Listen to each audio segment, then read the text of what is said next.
Charafeddine. He is an Arab American thinker, activist, author, entrepreneur, educator, and engineer. He has a master's degree in software engineering from the University of Michigan at Dearborn. He is also a family and community engagement liaison at a local school district. He is a published poet. He is the author of 2 books, The Awaited Arab State and The Universal Declaration of Human Values.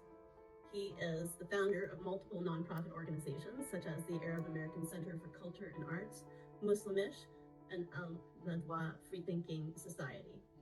In addition to his academic background, he has an extensive background in Islamic studies and activism and Arab history and identity issues. Please welcome Wissam. I'm very honored to be participating in this historical moment, really, and to be part of the weaves the democratic process in the United States and makes this country great, which is an effort to always return this country to its values and remind this country of what is intended of it since its establishment. I want to thank Dr. Jill Stein and the Green Party for the invitation, and also for, like Sean said, all the effort that has been done so far over all these decades to create the grounds for people like me who believe in the values of the Green Party and would find themselves totally isolated without such a great movement, one of the 4th biggest party in the United States, and hopefully in the future it will play a big part in shaping the narrative of this country. I consider it a privilege to be one of the lucky ones who are able to call themselves Americans, and that is because I believe in this country, and I hope the hope that it carries for all humanity. I believe in the values of the American Revolution, those values that were born from the womb of the Enlightenment and articulated by the great humanists and freedom fighters who this country was born on their hands, such as Thomas Paine. These values were inspirational to the whole world and continue to be till today an inspiration. If it wasn't for some American political performances that sometimes causes desperation from people. Some of these values were solidified by the United States Constitution and complemented by various amendments and Supreme Court rulings, but still find it challenging to be manifested genuinely on the American streets and in the American towns. This awakens us to an important fact that these values need to be defended and nourished, and the American Revolution to uphold the values of freedom, equality, liberty, and the pursuit of happiness is not over yet, and it needs revolutionaries to continue to fight for it. We should not take it for granted. The core of democracy is to have representatives representing the people's values. And when there is no path for your values to be represented, or you are forced to vote for one of 2 opposite values, this undermines democracy. It has always been a time to change the system that undermines democracy, and every year this need becomes more urgent with the damages to the people and the world that it causes. Today, it's no longer a national urgency or not even a global urgency. It is an existential urgency. As Jill says, we are facing 2 existential threats that are real and scientific: the global environmental crisis that's putting our world at the brink of a no-return disaster, and the warmongering crisis that is putting our world at the brink of a nuclear annihilation. This is not even speaking about all the other national crises, from homelessness to poverty to healthcare to student debt to pollution to health crisis, etc. And not even speaking about foreign policy that has been nourishing dictators and supporting genocide and creating wars and feeding right-wing extremism around the world. If we don't speak about any of those, we have one big existential threat that is a more priority than all of that. It's time to reform the way we look at our choices. It's time to reform our electoral system in this country and break the curse of the 2-party monopoly. How many polls do we need to be convinced about that? After 68% of the people voted for ceasefire at a time when 100% of the Senate voted against it, 99% of the Congress voted against it. I mean, this only happens in countries where there's no democracy. 47% of voters say they will consider a third-party candidate. How many more polls are we waiting for?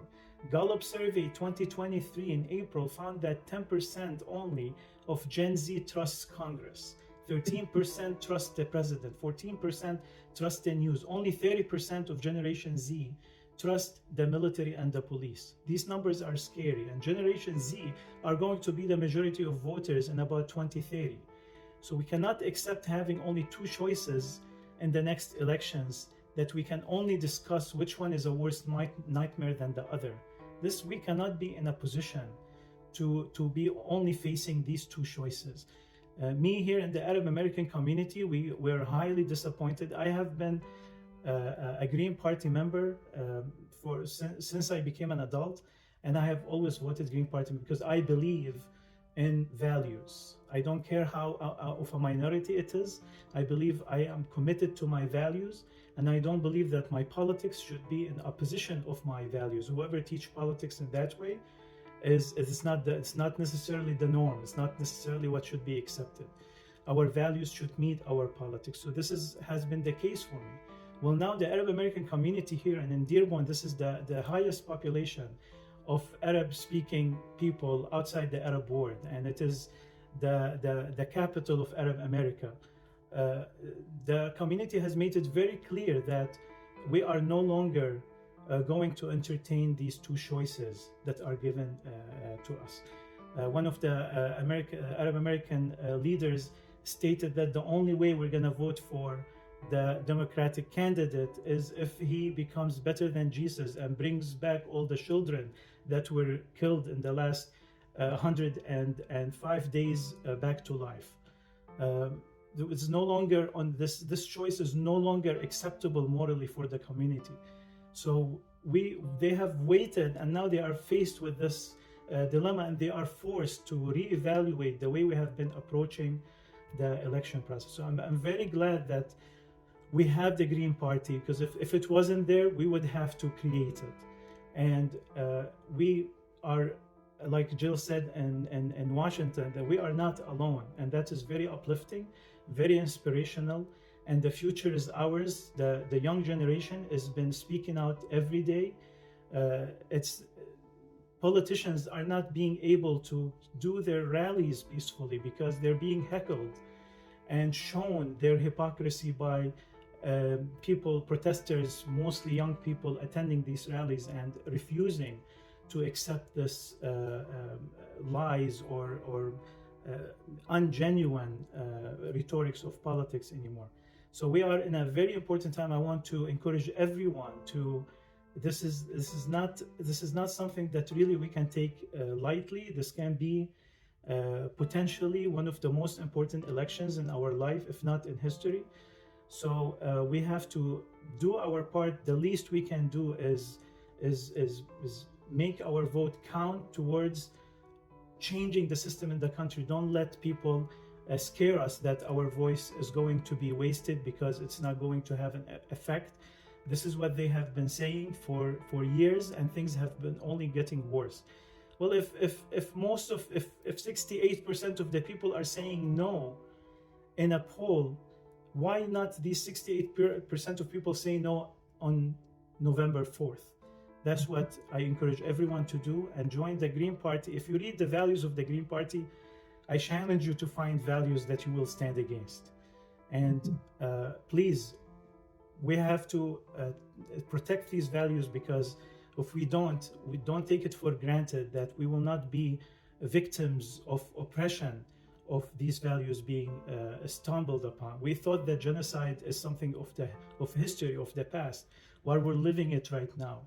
There are hundreds of thousands of children today, as we speak, they are drinking polluted water and eating animal food, facing famine. Can we perceive this in 2024 while billions of dollars of food is being thrown every year? This is the reality that we're facing, and we have to take our vote very seriously. Thank you.